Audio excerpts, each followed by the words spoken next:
Hi everyone, welcome to my channel. Check it out with Carmella-T. Thank you so much. I have 100 subscribers and I'm so grateful for that. I'm so grateful for you being on board. I will continue to share my creativity, hopefully inspire you. We have more Kawandi and Kantha ideas coming on board.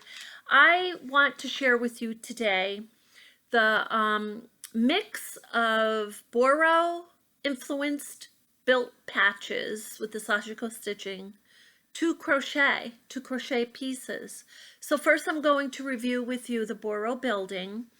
And as you know, I do these little purses and I work on jean material or the denim material, which is the Boro reference, and use their method of piecing together fabrics onto the jean material.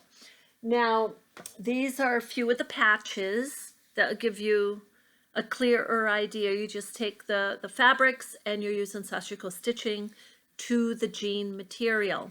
There are other materials and fabrics you can use, and I'm going to have a clip on that one day because it has to be the right fabric for you to be successful. However, if you want to get creative and you want to use different fabrics instead of the denim, you can. So I'm making these patches, and I had the idea to take one of these patches and put it up against one of my crocheted pieces. And this is the first one I did it to. Well, not the first, but the first one seriously I did it to.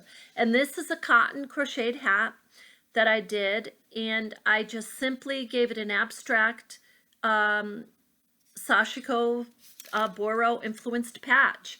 And so this is a small, and it's going to be on Macari, and I'll put a few pieces on Macari because, you know, I don't, like I said, I don't make hundreds of them, but and this certainly does take time. But look at how it changes. If you look at it here, it just changes the whole look. It from plain to pretty cool, pretty artsy and creative. So this will be going on Macari, and these are pieces I'm working on. But these are the Boro Boro influenced Sashiko stitching bracelets that I'm working on. This is vintage fabric, and I stamped "Be Happy" on there. All of my stamps I got at the thrift shops. I did not spend $10, $15, $6, $7 on each stamp. I got them at the thrift shop, and I went and bought the ink new, but I got those and I stamped on the fabric. Now, these two pieces I just want to show you, and then I'm going to show you a couple of more of the crochet pieces with Sashiko stitching on Boro patches. But this is, I am using Boro influenced method to kind of build a little design onto the jean material, and then I actually put some machine stitching on there. When I cut this, the flap was slanted, and I loved the look of it, so I made a few like that, and I used the whip stitch for the sides here. So, you can be as creative as you want. Use the techniques that you have to give it the look you want and what feels right. Now, this is a piece I'm working on. Again, Boro influenced. However, I'm not using a full Boro building method here at all.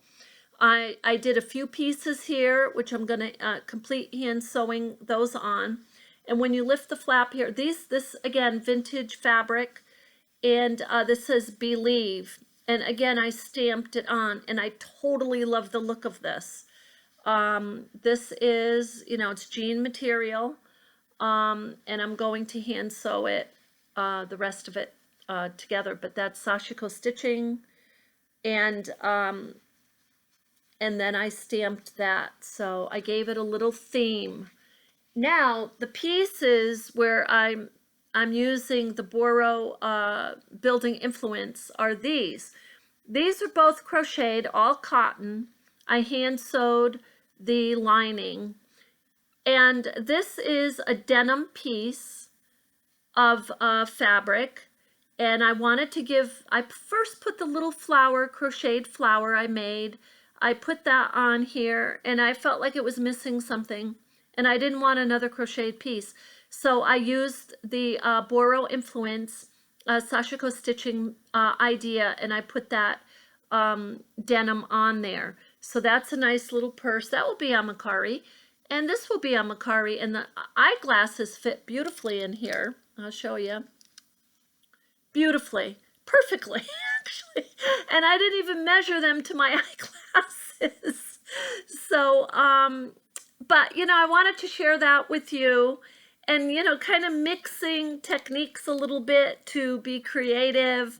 It's so much fun. And I have to be honest with you, until I actually sewed this on, I was not convinced or I didn't have a full vision of what I thought that might look like. And I love it.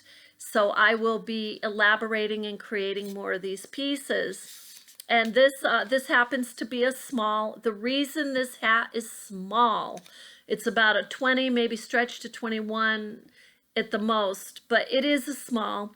And the reason is I was using up my cotton and my cotton yarn.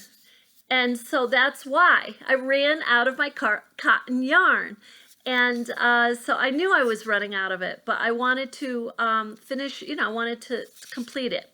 So anyway, it's beautiful cotton yarn, beautiful summer, posh, creative type of hat.